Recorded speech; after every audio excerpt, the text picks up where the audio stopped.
Thank you everyone for joining us on this Meta Center Wednesday talk. So today we're really lucky to have Bhante Brisbane Dhamma Rakkhitha visiting us from Brisbane to talk on the topic of the sky is the limit. Are you ready? So Bhante is a student of Most Venerable Dhamma Jiva Mahathero, a highly revered meditation master in the Sri Lankan forest tradition. He has been a serious meditation practitioner for over 25 years in various traditions, even before becoming a monastic. He has been training practitioners in Australia and overseas for over a decade as a lay teacher and for many more years as a bhikkhu. His approach to mindfulness-based meditation is very attractive with his strong background as a layperson who has successfully balanced his meditation, professional, and family life in Australia until he reached the time of becoming a monastic.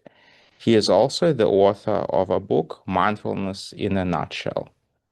So thank you very much for joining us this evening, Bhante.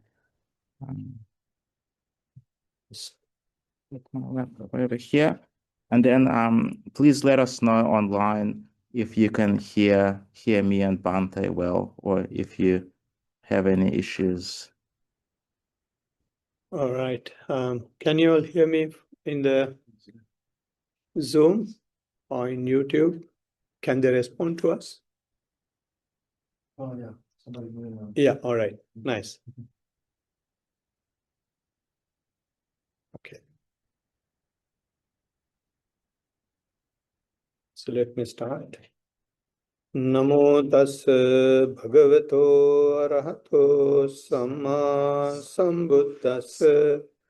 Namo tassa bhagavato arahato samma sambuddhassa.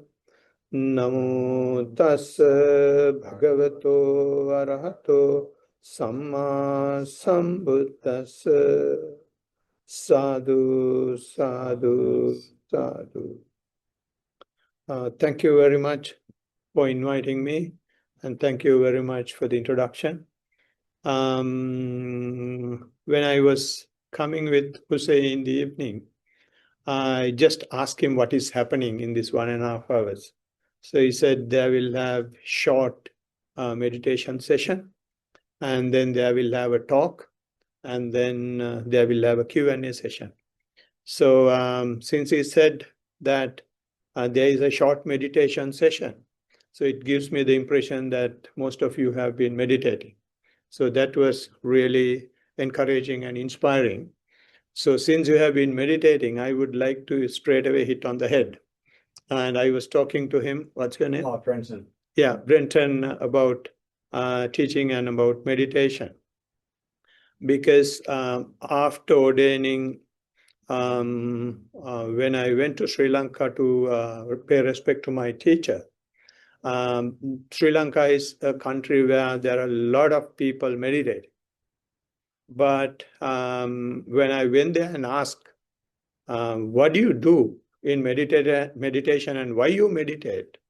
A lot of people are having wrong perception, wrong understanding. So therefore, since you have been meditating, so I also would like to put the same question to you as well. And what is meditation? And from meditation, what do you expect? Or are we really practicing what the Buddha taught us? The reason why I'm asking this question is, meditation is not something of the Buddha. It was there even before Buddha. So what are we doing? Are we doing what Buddha taught? Or are we doing the same thing that existed before that? So this is a question that we have got to ask, being Buddhist. I'm not quite sure how many people are asking that. So rather than giving giving a talk to you, so I'm putting a question to you. So we will make it a discussion. So what is meditation? what is bhavana? In Pali, we call it bhavana. All of you should be aware of it. And what is bhavana? I'm not testing your knowledge. I'm just trying to start a conversation. Am I allowed to speak? Or... Yeah. Oh, well, from my experiences, it's bearing in mind the mental object. I mean, that's okay. So that's a good start. Yeah. Bearing in your mind the mental object. Yeah. Yes. You want to say something? Say. For me, is although we should be mindful during the whole time we're awake, it's a special time that we take to look inwards. Yeah, it's a way of looking inward. Okay. So these are, I'm not saying these answers are wrong, right? But the actual meaning of bhavana is cultivate, is develop, is improve, right? So many other things has been added onto this, and it has been sugar-coated, and people have really lost the meaning of the word, right? So why I'm saying this is, if it is improve, if it is cultivate, if it is grow, then you should ask the next question: what do you grow? What do you improve? What do you cultivate? So if I put that question to the audience, what do we grow? What do we cultivate? Because these things should be very clear when we practice. Wisdom. Loving kindness. Loving kindness. That's like our mind in general. Mind in general. We're trying to still our usual thought patterns. Okay. Give the mind more energy. Yeah. So there are a lot of answers like this, right? So, and not these things are wrong, but what Buddha said was, when you practice, when you cultivate, what you will have to exactly cultivate is mindfulness, right? And unless you cultivate mindfulness, and still you are not on Buddha's path, but I'm just clearing the path, right? So what you improve, what you grow is the skill of mindfulness. Mindfulness is a skill. Mindfulness is a talent. Right now, all of you are having some sort of a profession. And for that profession, you need some talent, you need some skill. So even to walk on Buddha's path, and what Buddha ultimately says is take us to the liberation. To go to the liberation, to achieve liberation, you should have the skill to get there. Right? So what we improve is that skill, which we call mindfulness. All right? Okay, so then the next question is, what is mindfulness? What exactly is mindfulness? Maybe what I said, bearing in mind, like remembering what you're paying attention to what you're doing. Remembering, and it is something that is mentioned in the discourses as well. But you get the real meaning of what mindfulness is when you see the four foundations of mindfulness discourse, right? Because that is the Bible of mindfulness. That is the Bible for Buddhists, right? Okay, so there, the most commonly used word is pajanati in Pali. And in English translation is knowing, right? But the Western world is having very beautiful term for it, and which is hardly used in most of the texts, is awareness, right? Mindfulness is nothing but awareness. Okay, and they also go a step further and says it is not just awareness, it has to be choiceless awareness. You are not going to choose what has to happen to you, what is coming your way. No matter what comes, you have got to be aware of it as it is, right? No changing of anything. Okay, right. So what is mindfulness? choiceless awareness. Simple as that. So if you have this skill, then you know when you meditate, what is to be improved, what is to be cultivated, what is to be developed. Right? Okay. Now the next question is, when I was giving a lecture in one of the places, and when I said it is choiceless awareness, one gentleman raised his hand and asked, are you saying we are not choicelessly aware at the moment? And he said, are you saying we are not aware? What do you think? Are we aware or not? We are aware, right? But there is a difference between the awareness that the Blessed One is talking and the awareness that we are having at the moment. Our awareness is always outward. Our awareness is from our neighbor to how many galaxies we have. We have that awareness. That is what NASA is doing, right? But Buddha says, take awareness inward, make it introvert, right? So the awareness, what we are talking in the teaching is our own awareness. The word, plural word is not applicable. My own awareness, right? So you will have to take the awareness inward. There are three main factors applicable. The three factors are, it should be number one, awareness of yourself. If you are not talking about yourself, you are not talking about mindfulness. You can't say, my wife is unmindful, my parents are unmindful, my kids are unmindful, my colleagues are unmindful. No, then you're not talking about mindfulness. Your attention is outward. So when you're mindful, you will have to talk about yourself. And the other thing is, to make it inward, you will have to talk about yourself now. We have existed ever since we were born, if you take this life.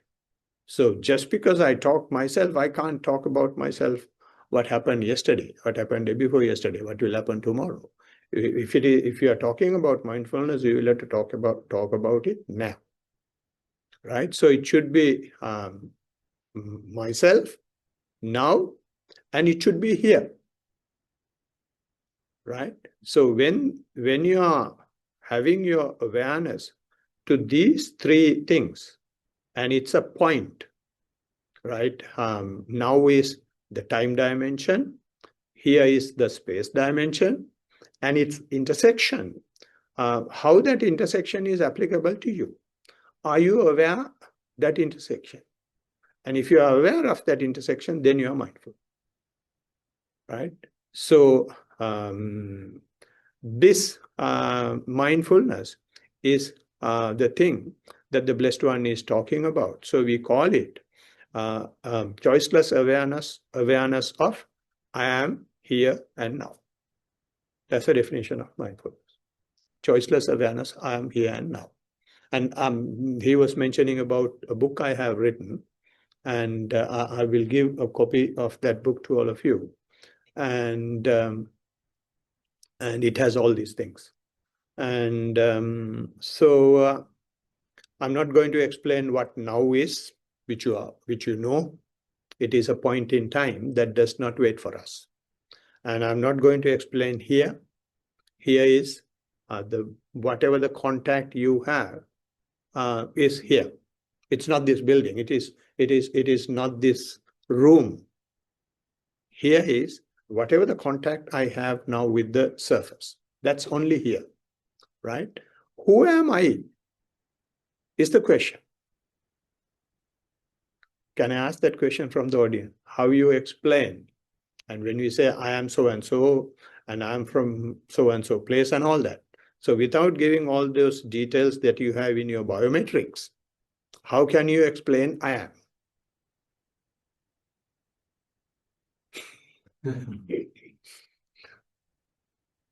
Is anyone having a tissue, if you don't mind? Any tissues? Yeah. That will do. Some paper. Sorry, it's a bit with. No, that's okay. All right, that's okay. Sorry to disturb. Right. Okay, What's the question? Who am I? So maybe we're actually like not a single thing, but many aspects that are kind of always like arising from like countless causes and always like interacting and changing. Yeah. So I'm not saying your answer is wrong, but we can be a bit more specific than that. That's what you're saying is right. But Buddha has explained who am I? And since you have listened to talks, and you may have some idea of who am I. From from the Mahayana perspective, like the label on the it sounds like a very textbook answer, but the label on the aggregates, like the label that's exactly what is given in the text. The aggregates. Yeah. Right. So that we have 5 aggregates, and those 5 aggregates are taken together is I. Right. Let me put it in simple terms for anybody to understand. A physical process, a mental process, and the interconnection of the two. That is I am. Right? If you just have the physical process and no mental process, it's a dead body.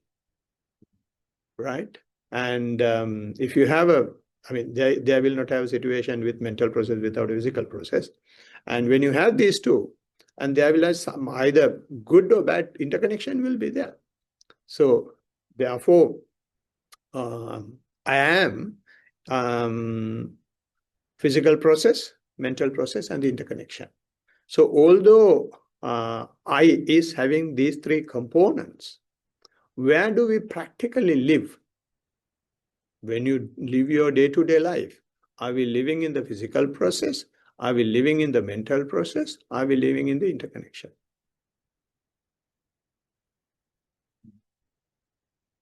And the 5 aggregates, Buddha says it's, we call it name and form.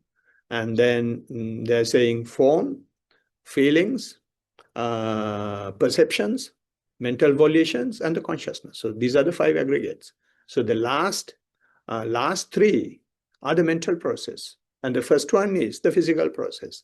And the feelings is the interconnection between the mental process and the physical process. And even the consciousness is playing a part in it, but I'm not going to go into detail of that. So coming back to the question, where do we practically live? In the physical process or the mental process or in the interconnection? So the interconnection. I mean, it's hard to answer because some traditions say mind is primary, but there is, like Eugene says, many.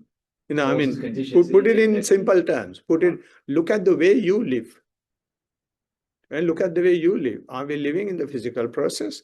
Are we living in the mental process? Practically. Are we living in the interconnection?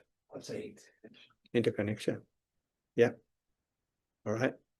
Okay. And I mean, not bad. Not bad. More in the mental process. Yeah. I mean, mental process is leading, but are we living in the mental process? When you wake up in the morning, or tell me one thing that you do practically to the mental process. Practically. From the time you wake up. Sorry, what was the question again? I didn't. No, when you wake up in the morning, are we doing anything to your mental process? Well, I hope so. Yeah, daily prayers and meditation. I hope so. Yeah, I mean, little bit of things like that.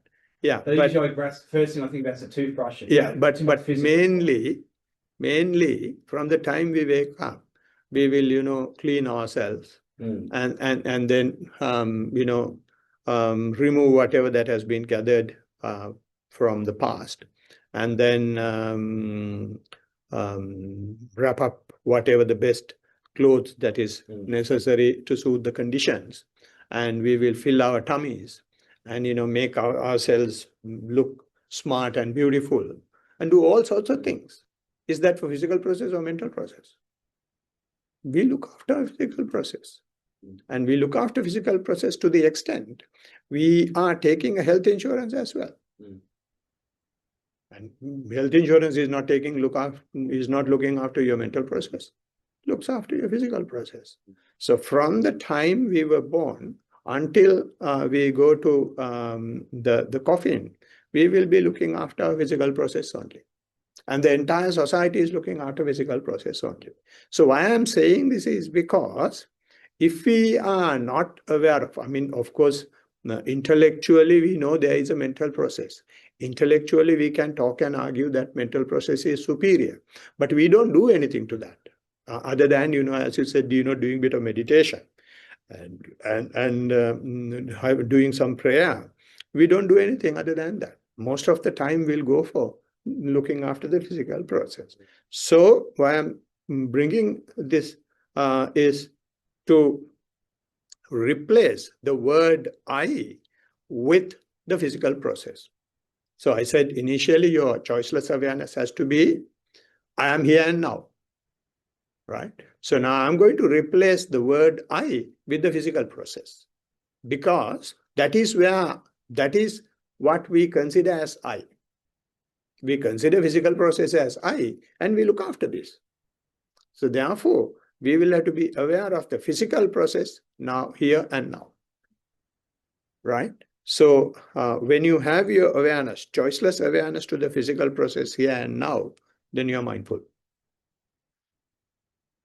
Okay, right. Now, this is something, bringing awareness or having awareness, especially inward awareness, is something we have not practiced in our existence.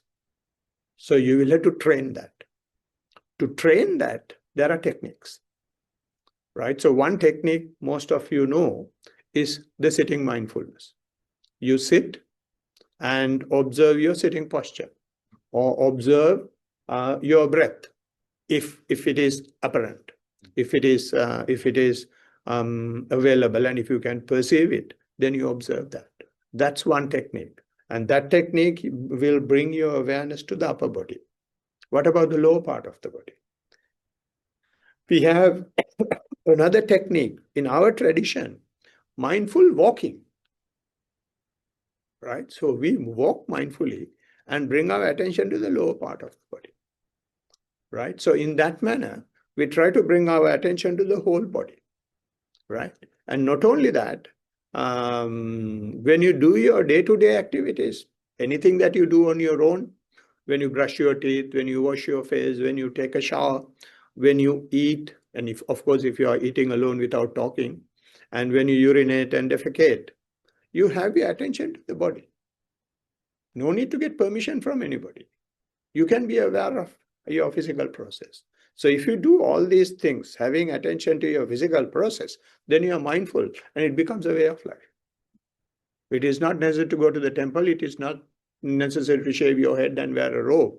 And it is something that we have 24/7, right? So to take your attention to day-to-day activities, it is imperative you practice mindful walking and mindful sitting, right? So in mindful walking, what we do is we select a path, and then you walk up and down on that path.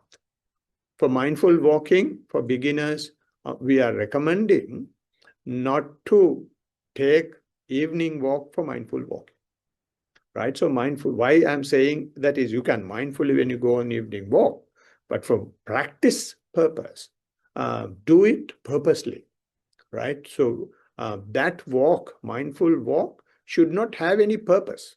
You just select one point, ideally about 30-35 steps. But if you don't have that much space, whatever you have, you select that path and walk up and down. While walking up and down, you have your attention to the sole of the feet, right? And having attention to the sole of the feet, you try to be choicelessly aware. And how you become choicelessly aware of the sole of the feet? How you exercise this choiceless awareness? How can you do it?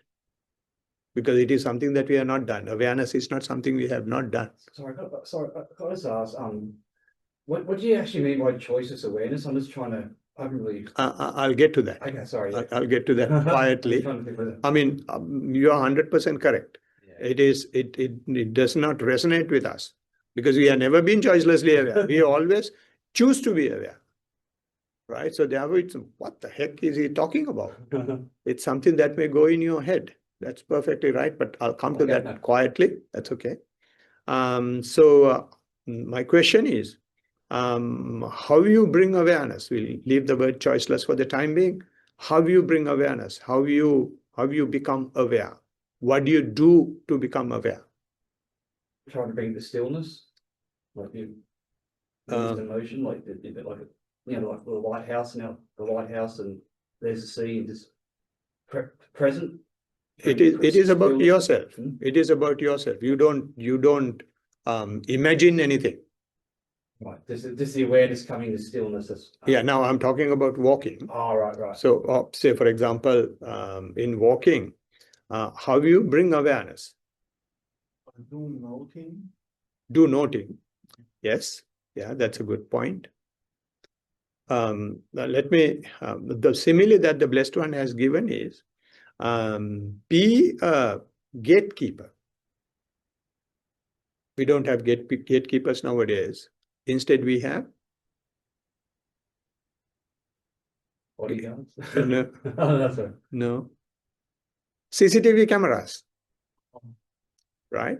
So you will have to be a CCTV camera to yourself, right? The camera is to you, and the camera does not bother whether the landlord is coming, or the landlady is coming, or the kids are coming, or a thief is coming, or a fly is coming, or a bird is coming, or dog is coming. The camera doesn't bother. It simply let everything happen. It just become aware. Same. Right? So you become a CCTV camera to yourself and let things happen, and you simply record it. In other words, you become an observer. You simply become an observer. What does an observer do? Doesn't get involved. Doesn't get involved. And what does observer, after observing, how do you prove that you have observed? Someone gives you a task and ask him to go and observe that. And you can't go and say, yes, I observed. Watching your breath. Sorry? Watching your breath. No, I mean, I'm talking about walking or anything. My question is, how you prove that you have observed something? Yeah, from the mind verb, how do you prove that you will come and tell me, yes, I observed? So You remember. And what do you remember? The steps. Sorry? The steps. Toes, heels. Yeah. Toes, heels. So let me put it this way. I mean, in schools, when we were in our primary school or early senior schools, we are given projects to observe things and do some experiments. So when you observe, what do you collect? Information. Data. Right? You do the same thing here. You walk and you collect data of the sole of the feet. So if you pick data, then what happens is you exactly are aware what is happening to myself now here. Right? So what sort of data that you can collect? Tactile sensations. One is sensation, and the other is manner in which you place the foot and lift it. Have you seen the manner in which we are placing and lifting? We have been walking ever since we were able, but we don't know how we place the foot and how we lift it. We have never been mindful. We have never been living with ourselves in the moment. So therefore, we don't know, we don't have data. And sometimes we go home, don't know how we came home. Right? So therefore, that skill we are developing, to develop that skill, we choicelessly become aware like a CCTV camera and then collect data for each and everything. Keep collecting all the time. each and every step. Okay. And now I'm explaining this and hopefully you're understanding it. And will you be able to do it just because you understand it? Will you be able to have your attention to the sole of the feet all the time? Not necessarily. No, not necessarily. It is more not possible, right? Now what happens? Now what happens to your mindfulness? This is a very important point when you practice mindfulness, when you meditate. And this is where we should change ourselves in the practice of the teacher, the Blessed One. You may have some disturbances, right? You may have, see things, hear things. You may have aches and pains. You may have mainly thoughts. Your attention does not go to the sole of the feet. You will have so many thoughts. So what do we do now?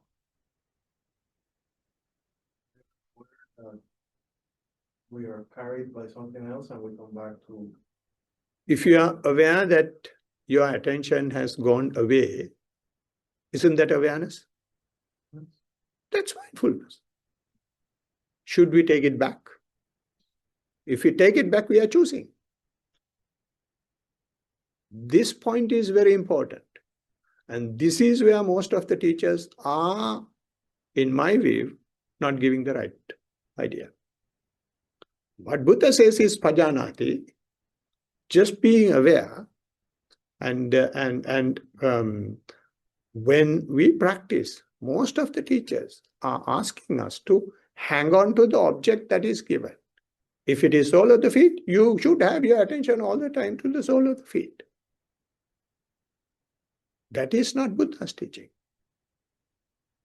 And if it goes somewhere else, yes, you can be aware of that and take data of that. And if you hear a sound, take your attention to the ear. If you have some thoughts, see how those thoughts affect your body. Right? So if you have lustful thought, it will affect in a way to your body. If you have aversion, then it will affect in another way to your body. Right? So no matter what happens, you can have your attention to the body. Right? So when you do that, skill of awareness will continue. Object may change. So the skill we are developing is awareness, not the object. Object is just a support to develop awareness. Make sense? This is the point I want to make. That's a question. I'm only guessing it. So it's almost like it's 80% awareness and 20% on the feet, almost like that. It's like the train. You say it's like the training wheels. Like so, awareness is the primary object, and the soul of the awareness is not awareness. Sorry, I disturbed you. That's right. Awareness is not an object. Right. Awareness is a skill. Skill, right? Right. So therefore, it is something that we have not had, especially awareness to ourselves. Right. So we will have to gradually build up. And when you do that, we don't fight with ourselves. That's right. You don't push it away. You don't push it away. Yeah. Right. You don't try to hang on to the main object. Right. So you can let anything happen, but you happily become aware what's going on. Yeah. Right. But what happens is our mind will try to disturb as much as possible, and you are not getting disturbed by whatever the disturbances that are coming. So the mind will lose its strength, and then it will naturally come to the main object. When you don't fight with the disturbances, you don't trouble the trouble. We are not inviting trouble. So the disturbances are coming to see whether we trouble the disturbance. When we don't trouble it, it doesn't stand a chance. It naturally fades away. And the mind does not have a place to live. It will naturally come to the main object. So that is the teaching of the Buddha. And that teaching was not there before Buddha. Before Buddha, what happened was they had the teaching. They were holding on to the object. They were identifying themselves with what they were doing. So what Buddha taught was to depreciate this self-notion, he said, don't hold on to anything. And he did not just teach mindfulness. He said, keep the mindfulness to the fore. At the very beginning of Four Foundations of Mindfulness, what the Blessed One says is, have your body as the focal point, keep the mindfulness to the fore. Right? So the practitioners will have to learn that skill. What skill? The skill, not just mindfulness. I'm now changing the tone a bit. Not just mindfulness. Now, you know what mindfulness is. You should learn the art of keeping the mindfulness to the fore. Put the mindfulness in the driving seat. That's the skill. And that is the value addition of the Buddha to what existed then, which is now gradually going under the carpet. Right? So this is my message. And I would like to practice a bit. Any questions? We will do a bit of mindful walking. Yes. Yeah, I'll just, like, in the Noble Eightfold Path, there's the aspect of right mindfulness. So what is right mindfulness as opposed to wrong mindfulness? Yes. Let me put it this way. Blessed One is defining right mindfulness in the Four Foundations of Mindfulness. And what he says is having mindfulness to the body, to the feelings, to the mind, and to the phenomena. And there are three main qualities. I exactly don't remember the English terms. It says, Atapi sampajano satima vinaya loki abhijja domanasa. Right? So with these three qualities, if you have your attention to the physical process, physical process, feelings, and the mind and the phenomena, then that is right mindfulness. But since you asked the question, you can't do right mindfulness. You can't do right mindfulness. In the 37 factors for enlightenment, mindfulness is something that is evolving. Now here we are just planting the seed of mindfulness. When you have the seed of mindfulness, when you keep the mindfulness to the fore, you will first have the four foundations of mindfulness. And the four foundations of mindfulness will grow to a stage, mindfulness as a faculty. Then the mindfulness will grow as a power. And then it will grow as a mindfulness as an enlightenment factor. And then the last evolution of mindfulness is the right mindfulness. Right? So to any of these things to happen, you will have to do only just one thing. Keep the mindfulness to the fore. When you keep the mindfulness to the fore, the rest is aligned by the Buddha already. Since we don't keep the mindfulness to the fore, nothing else is evolved. Right? So, therefore, definition of right mindfulness is what I said. But I'm cautioning the audience, don't try to do right mindfulness, because it is not something to do when the mindfulness is right. It is a natural occurrence. It has to evolve. Right? So what we are doing is just planting the seed. And if you plant the seed and look after it, the growth is inevitable. Any other question, please, before we do a few minutes of practice? Sorry, one more. Just a short question. You mentioned not to do mindfulness walk at night or something? No. I said don't use your evening walk as a replacement for mindful walking. Okay. So we understand. Sorry.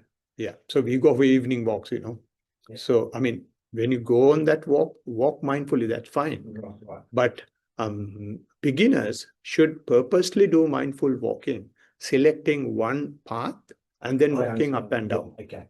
Because when you walk mindfully, there should not have any objective to be achieved. If you have an objective, then you will be walking for that instead of for being mindful. And obviously, there's less distractions in the room. Is that correct? Like you walk out Parramatta Square, there's all. You can walk anywhere. Okay. You can walk anywhere. It doesn't matter. But as a beginner, it is better to have less distractions, Yeah. right? But what is important is you will have to gather as much data as possible of the walking, or if it is not of the walking, whatever that happens to you. And there will have instances, as I just explained, you will not be able to have your attention to the sole of the feet all the time. But you should be able to tell, I was not able to do that, fine. But what happened? Were you hearing something? Or were you seeing something? Or were thoughts there? Or did you have any aches and pains? Or did you have any smell? And if you had that, how did you feel that in your nose? How did you feel that in your ear? How did you feel that, how the thoughts felt in your body? So no matter what happens, you get data of what is happening in your body. Then you're mindful. Okay, yes, I can see a hand raised. Is it Amy? Yes, thanks, Bhante. I was just thinking as you were talking about that, describing that it seemed to sort of flick into investigation as well. So we're being mindful and aware, but when we start to go, oh, there's aversion there. Oh, where does that aversion go? Oh, it's in my body. Is that leaning more into that investigation space? It is, rather than saying investigation, what we are saying is have your attention to the body. So when the aversion is there, you will have to see how you feel it in your body, right? So I mean, if you want to call it investigation, you can call it investigation. But what Buddha says is keep the mindfulness to the fore, having the body as the focal point, because it has to be something. Aversion, you can say aversion, but you should know how you experience aversion. So if you experience aversion, you will get the data of your experience. So when you get the data of experience, you will not have aversion towards aversion. So Buddha is very, in a clever way, avoiding that exponential growth of liking or disliking. So that happens when you pick data. Thank you. Any other question? Good. If there are no other questions, we will do a mindful walks. And when you do a mindful walk, select a path, mainly a straight line, just a straight line. And it don't walk in a circle, because always you should be able to turn and come back. A crescent is fine, but not a full round, right? And hold your hands without swinging, either by the side or folded in front or folded at the back. And eyes cast down about 2 meters ahead of you. Don't look to infinity and don't look at your feet as well, right? And first stand and feel your sole of the feet, and then give the command to walk. And then when you walk, see how the manner in which you are lifting your sole of the feet, how it is placed, right? And see what happens to the sensation, what sensation you get when you lift it, what sensation that you will have when you place it. And keep on observing for each and every step. And if there are any disturbances, get data of the disturbances as well. So throughout the period, you will have data collected, and therefore you are mindful, you become mindful, right? So it's 7:50. So we will do 10 minutes walking. Yeah. So we will do a 10-minute walk. And then after that, we will come and do mindful sitting for 10 minutes. All right, good. I'll set the bell, 10 minutes time, the bell will go, and then we can come for the sitting. Yes, we'll start.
You might just start playing the bell again for the people online.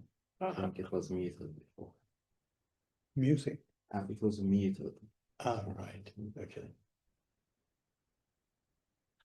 I don't think they will hear any.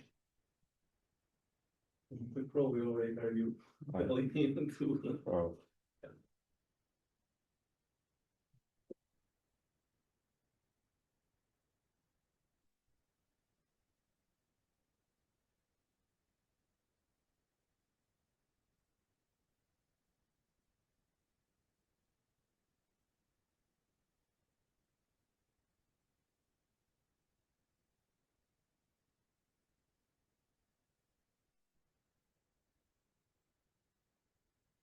Listen.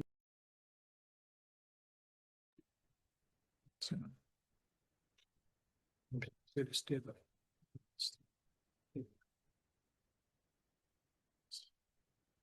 Okay.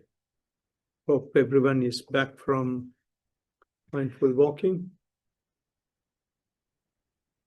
And usually after mindful walking, we go for mindful sitting.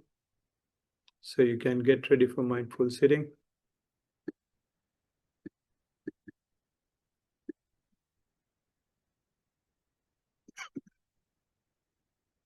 You can sit in a comfortable posture and ideally cross-legged. Of course, on chairs, we can't sit cross-legged. Well done, Jose.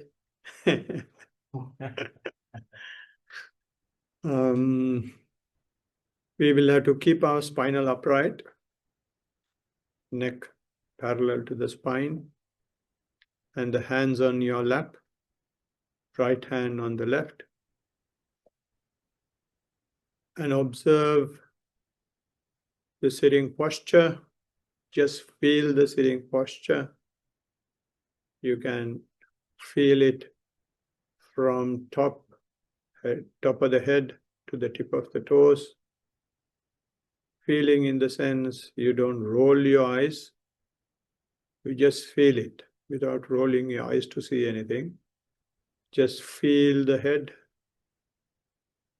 feel the neck, feel the shoulders, feel the hands downwards to the tip of the fingers, backward to the shoulders.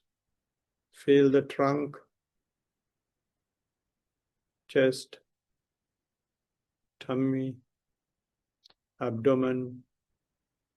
Feel the seat, the legs, thighs, knees, calves, feet, toes, tip of the toes, and feel it backward from the tip of the toes, feet, calf, knees, thighs, the trunk, seat, tummy, chest, the neck, shoulders, hands once again to the tip of the fingers, backward to the shoulders, to the neck, to the head. Now we are more close to our body. Just observe this relaxed body. See what is prominent, no matter what. Just observe that prominent thing. Get as much data as possible of the prominent thing. The shape, manners, sensation. If the breathing becomes prominent, observe each in-breath, each out-breath. See its nature, see its manner, see its sensation. Keep continuously observing from the beginning to the end.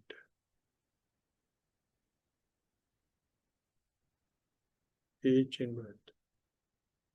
as it happens, as it naturally happens. Don't regulate it. Let the natural course take place. Keep observing. Keep observing. There may have disturbances. Observe the disturbance as well and see how you feel it in your body. The observation is mindfulness. Mindfulness. Mindfulness.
Sadhu, sadhu, sadhu.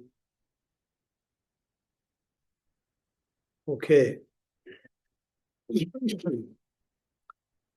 Now have just a glimpse of what mindfulness is. This is just a start. And you will have to practice this at home on a daily basis. And we have just done here 10 minutes each.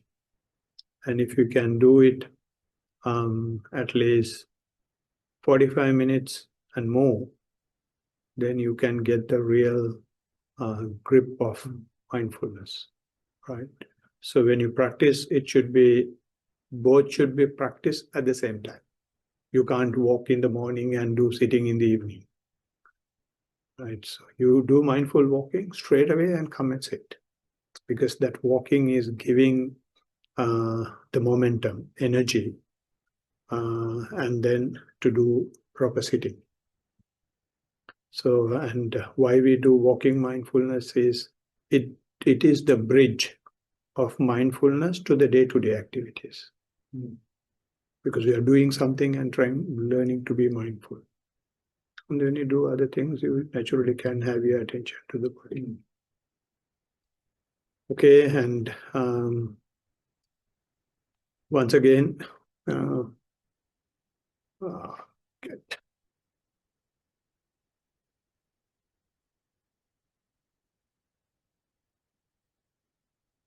I have few copies of my book.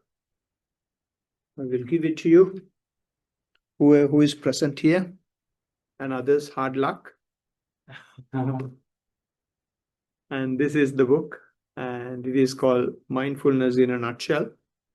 And if you can have a soft copy of it. If you go to my website, which is Samahita, SAMAHITHA.org, there will have a section for books. And in that section, you will be able to download a free copy, but of course without the cover. And that's about the book. In addition to that, I'm usually having an English session on every Tuesday from 6:30 till about 9 o'clock. And there we are doing 45 minutes walking, 45 minutes sitting, and then talk and a Q&A session. So it's good if you are really seriously practicing. And we are talking a depth of the practice in those sessions. So if you want to join, just let me know. I will be able to add you to the group so that we can, hold our hands and walk the path. In addition to that, there are a lot of my English talks in our YouTube channel, which is again Samahita. If you search Samahita in YouTube, you will have, there are 3 channels, and you go to the Sri Lanka channel, and in that there is a separate section for English instructions and talks. So if you go there, and there will be a lot of talks. So who is coming first? Ladies first.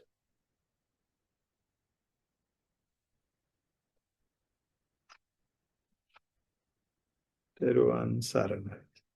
And the boss next. The boss, thank you. Teruvan Saranai. Yes, sir. Teruvan Saranai, Teruvan Saranai. Jose.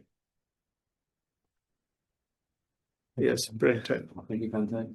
My pleasure. Amazing gift. Yes, Thank you very Teruvan much. Thank you. Saranai. Thank you. Very precious. Yes. And yes, we have a few more minutes. If anyone is having any question, I'm happy to answer.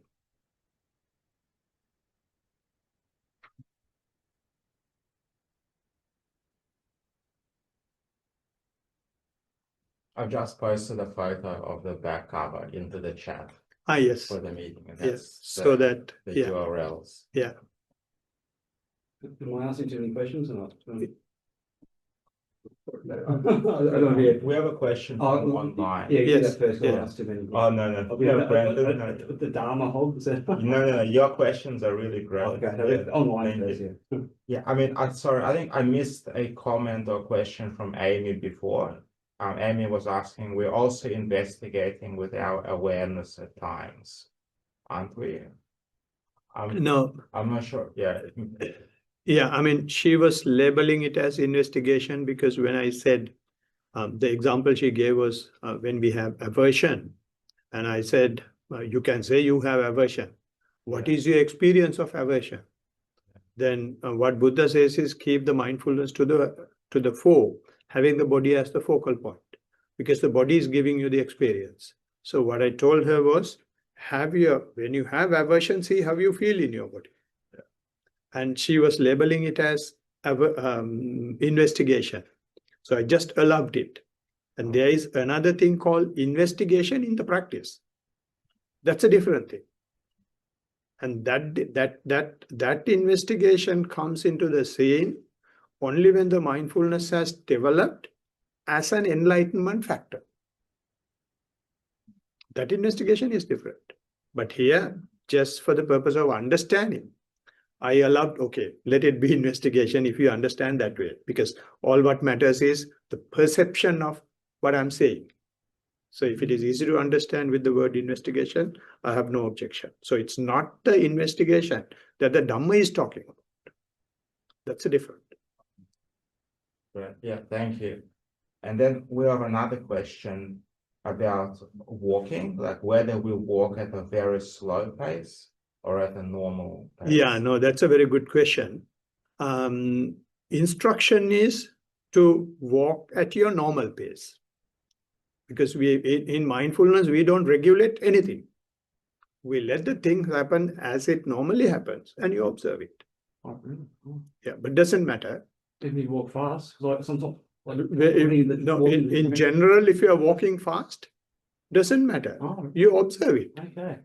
Yeah. That's a good But question. what happens is when we try to be mindful, we are so energized to do it, and we bring all our energy to the sole of the feet, and your walk naturally becomes slower. That's going to be natural.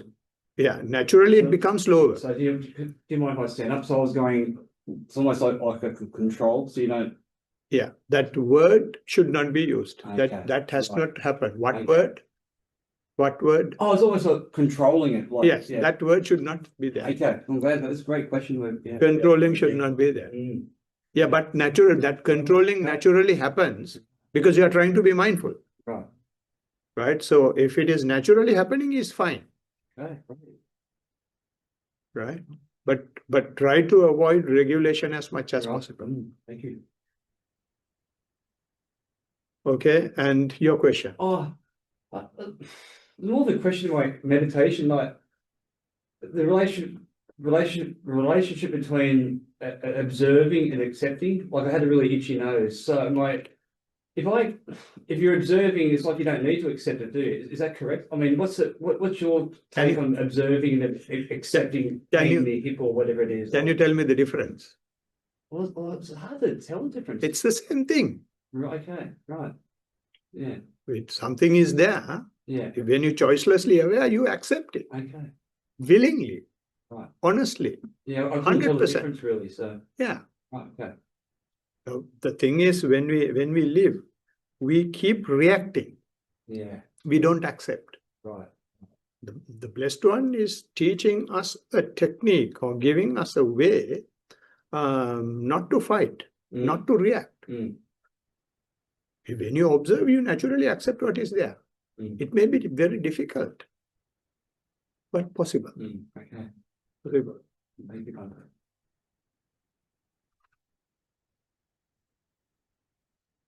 Anything else? We have another 5 minutes. Yes. One question. Thank you. My pleasure. Also, my first time to listen to you was an English session. All right. I'm Chinese. All right. So but I'm also not Buddhist. I'm Christian. Doesn't matter. That's lovely. Yeah. Doesn't matter. But I know because I got stroke.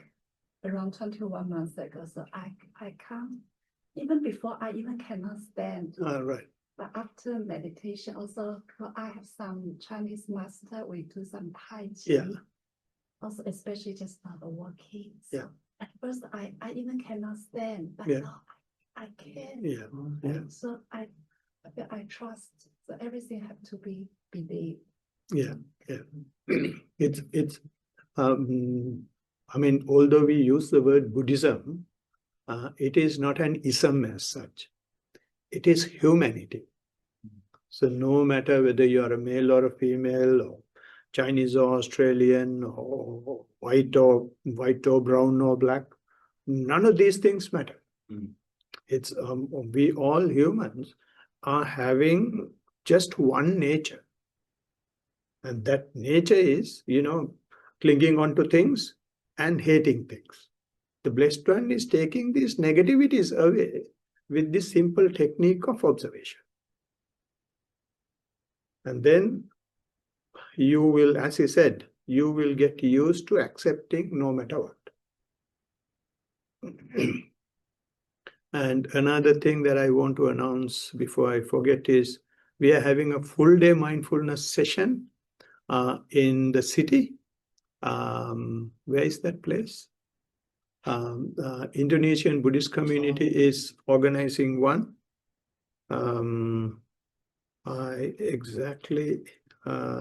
I will tell you the place.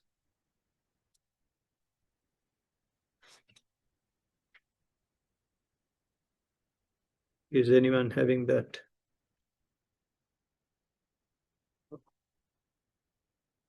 I don't.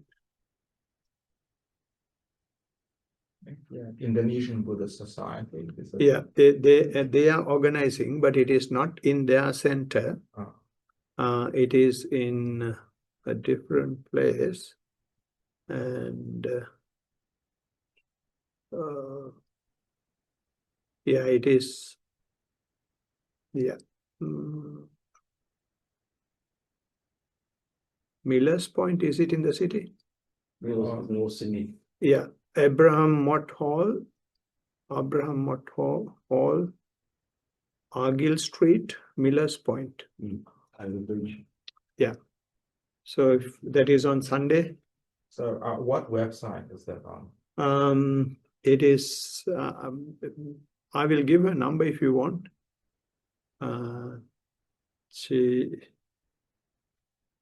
I'll go to the Indonesian.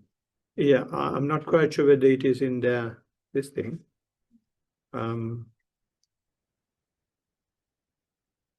So you can get in touch with her. Her number is there anyway in the brochure, in the flyer. So if you call her, that should be all right. Yes. Anything else? Maybe just one question. I think that there's a lot of people in the community who are quite interested in, the suttas. Yeah. So are there any particular suttas that you would recommend? I was talking to him about it because we are present day. Buddhism has been confined to knowledge. It's since we are confined to knowledge, we have lost the taste of it. We have lost the experience of it. And everybody is talking about all the theories, all the formulas, but no one is practicing. No one is knowing what happens when they go to liberation. No one is aware what is happening when you just observe yourself. Right? So my focus is on that. And for that, sutta I may recommend is 4 Foundations of Mindfulness. But 4 Foundations of Mindfulness, just by reading, you will not get the real experience of it. You can read it 1,000 times, but you will never have the taste. And I was telling him, you can read thousands of books about salt, but until such time you take a piece of salt and put on your tongue, you don't know what salt is. So this is what the practice is doing. So what is now? This is the month of Vesak. this is the month in which Buddha enlightened. And fortunately, I ordained also in the same month. I also ordained on a Vesak day, right? So therefore, our by hearing this, our duty is to preserve the practice, preserve the real practice, rather than the knowledge. And when you read these discourses, they are the best knowledge in the universe. So we naturally get attracted to it, get bogged down in it. But we lose the real taste. We lose the experience. Like that word you said, the scent, you get trace the scent, right? Well, you read the book, then you get the taste of the scent. Only to extent. To an extent, right? Yeah. Now there are three ways for you to have your wisdom. One is listening. Right. The other is intellectualization. Yeah. And the other is experiential. Right. Yeah. And we call it Sutame Panya, Chintame Panya, Bhavaname Panya. Bhavaname Panya, experiential wisdom, knowledge is what Buddha recommends. The other two, everyone else is having. Right, yeah, so experiential. Experiential is what is necessary. And when you become more addicted to discourses, it becomes an intellectual entertainment. You don't go to the practice because that wisdom is the universal wisdom. So you naturally get attracted to it. So, do you think it's almost like a comfort zone? Or that is... Yeah, I mean, when you are there, your mind is, oh, no need to practice. Now you know everything. You can keep on arguing and you can argue with anybody. No need to practice. So therefore, we have got to be very careful on that. There was a message, I think, for... Yeah, there was a message. Yeah, just from Amy. So just saying thank you very much. Lovely to meet you and to receive your guidance. My pleasure. Yeah, definitely. Yeah, that was like a really, really practical. It was, wasn't it? That was a very wonderful session. Thank you very much. Thank you very much. My pleasure. Thank you very much for inviting. Thank you very much for participation via Zoom as well as in person here. And it's my pleasure to give this message to anyone who is ready to receive it. Blessings to all of you. Thank you. Everyone Sarana. Yeah. Everyone Sarana. Everyone Sarana. Blessings. Yeah. All right. So we will be concluding. Yes. So yeah, thank you very much everyone for joining us. So yeah, so we have like a Dhamma talk on Monday and Wednesday. So next Monday, we will have a talk on the Buddha Vatamsaka Sutra from Bhikshu Shi Deng Rong, who will be joining us online from Taiwan. So yeah, we invite like speakers from all different traditions at the Metta Center. And then here on Wednesday, we will have Bhante Sujato joining us. So yeah, it'll be online and also a short walk from Parramatta Station, just literally like 2 or 3 minutes. So yeah, hope you can join us next week. Yeah. Blessings. Thank you. Good night. Good night. Good night.